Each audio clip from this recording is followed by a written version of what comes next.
Државата да го тргне настрана селективниот пристап и да ги превземе ингеренциите над плажите не само на Охридско, туку и на двете други природни езера, порачуваат природонаучниците и екологистите.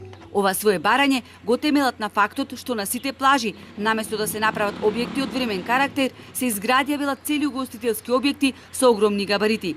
Надлежните не реагираа, наместо веднаш да им ги прекина договорите и да им ги одземат плажите, тие дозволија концесионерите да здисуваат приграбувајќи дел од крајбрежето. Додаваат и дека одземањето на ингеренциите ќе има ефект само доколку се стави ред во искористувањето на плажите и се донесе закон со кој ќе се заштити крајбрежето.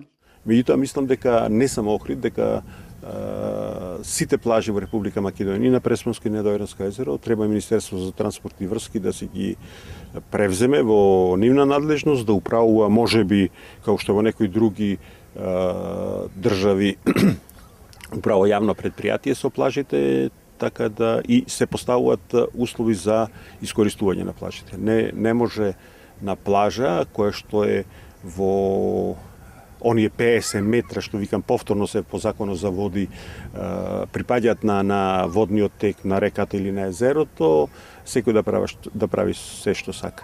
Кога ќе се донесе закон кој ќе помине во парламент, тогаш државата ги зела ингеренциите под свое. Сега ние имаме најави, ама немаме закон, вели ВД градоначалникот на Охрид. Треба да се добро тоа осмисли, добро да се знаат правилата на игра, затоа што сега ние со плажите сме заглавени во правни лавиринти.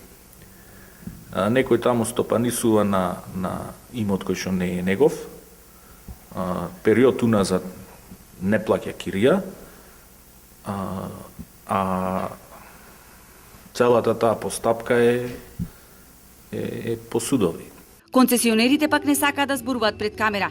Велат дека 12 години и на централната и на локалната власт најважно им било и да им ги земат парите. Тие чекаат да видат што предвидува законот согласно кој државата ќе ги земе плажите, а треба да стапи на сила идниот месец.